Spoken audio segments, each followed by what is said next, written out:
Sniping in 2042 is actually fun. It's awesome. And it feels good. Hey everyone, it is Simon. So today, I'm actually going to do a quick little review of a little bit of the Battlefield 2042 beta that I have gotten to play today. Now, I am comparing my review with some of the issues that have occurred or been written about from friends of mine throughout their beta time. I'm going to be just doing some gameplay, etc., and we're going to see what happens if I can replicate some of that or not.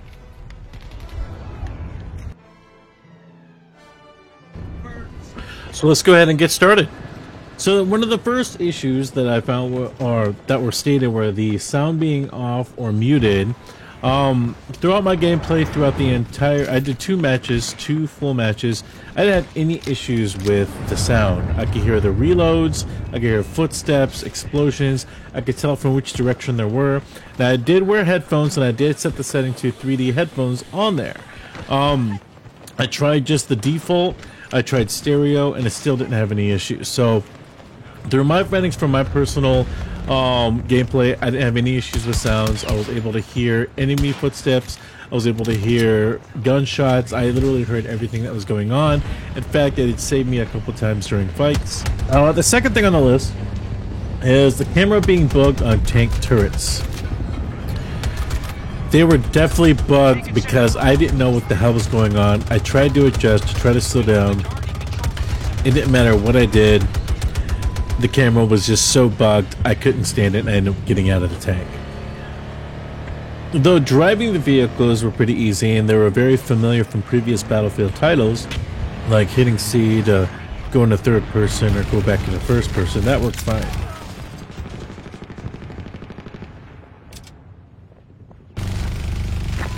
Sector Alpha under control. We've got hostiles in almost every sector.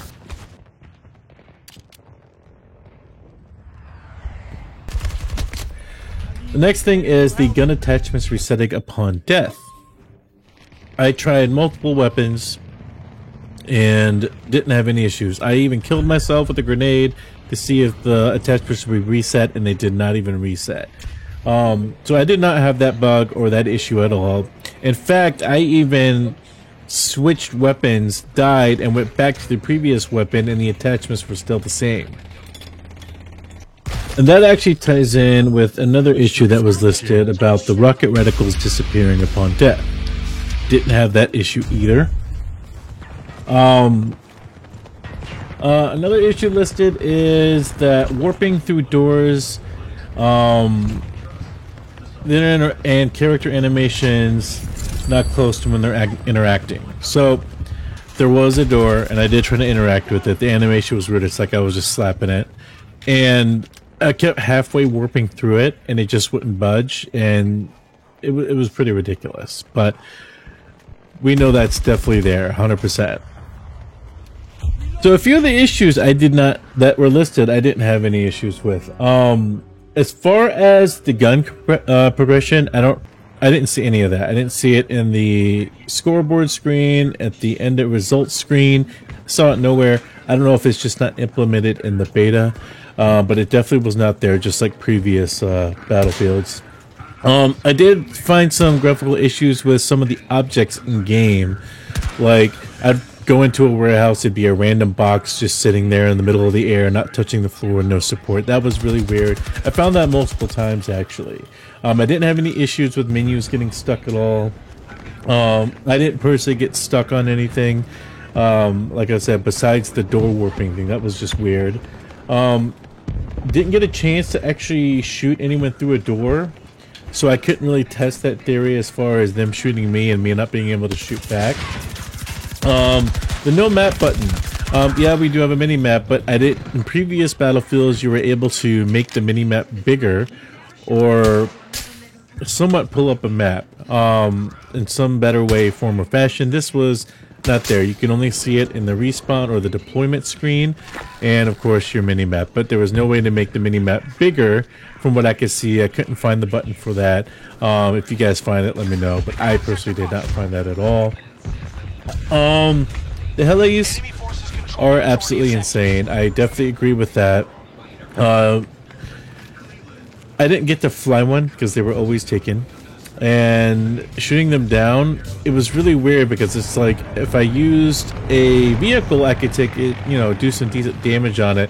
But they were literally could fly right over me and shoot straight down and just destroy everyone on a roof. And it was pretty ridiculous how accurate it was at that sort of position.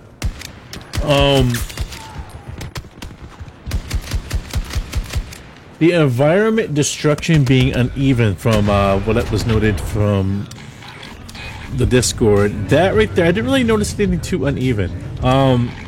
In fact, I saw more particle effects than I recall in previous installments. I didn't really truly go out really trying to find that out during my gameplay. I thought the destruction was perfectly fine. Some walls though that I saw explode in front of me with the rocket, they didn't, it was like it would break part of it and then I guess it's kind of realistic but not really. I was expecting the wall to actually completely just explode and fragments everywhere, not just a little crack on like on the corner. So that part didn't really bug me. It's not really game breaking for me, but there were definitely a lot more particle effects than I remember and debris. As far as the character animations, again, with interacting with doors and things, yeah, it's kind of weird because you're slapping things.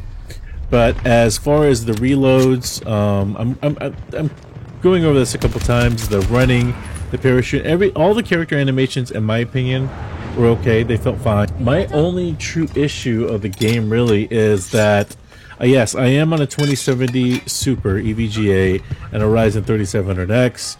I've got 32 gigs of RAM. My frames on the default high settings were anywhere from like 70 to maybe 90 frames. They would dip a little bit, and that was just me standing in a room. I can understand if there's a bunch going on the screen, explosions, you know, that can ruin some of the frames, but I would just be in a room running around in a circle, capping the objective, and they would just randomly drop just randomly. But it wasn't all the time. It was very random. My experience, I actually enjoyed it. I didn't have any rubber banding issues, hit registry issues, everything hit fine. I was able to kill when I went against someone unless they had the drop on me. The game felt pretty good. I enjoyed it. Would I say that you should cancel a pre-order, or would I say that's entirely up to you? To me, this was a good test. It's there for you to check everything out. We still do have a month away, and for what it is, I wish that we were able to experience more maps and more functionality with that, because yeah, we get to check some of the stuff out here, but I want to see how the other maps perform. And that's one of my biggest issues with betas, is that you don't get to actually try multiple maps in different scenarios to see what happens. It's just this map, unless this is their most, you know, intensive map, then okay, I can understand that, but I don't think it is. I don't feel that way. Overall, I enjoyed it. I like the beta. I am definitely going to be keeping the game 100%. I'm not saying it's the best. Of course, betas in the past from any game, the expectations have been a lot higher, and we all know why. But through my testing, I didn't try to compare it to other games. I literally just played it as I would any other game, and I enjoyed it. I truly did. Other than that, guys, listen, I hope you enjoyed the review. It's quick and short. You all have an awesome rest of your day. Stay hydrated, stay cool or warm. Sign it out.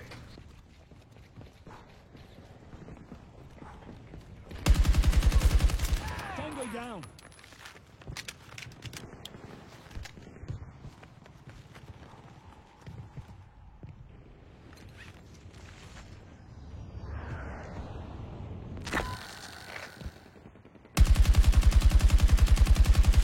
Occupying most sectors. Force them back.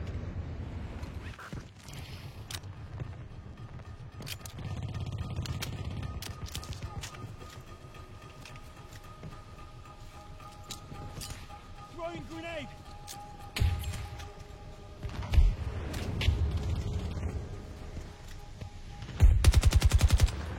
Reloading. Keep me covered.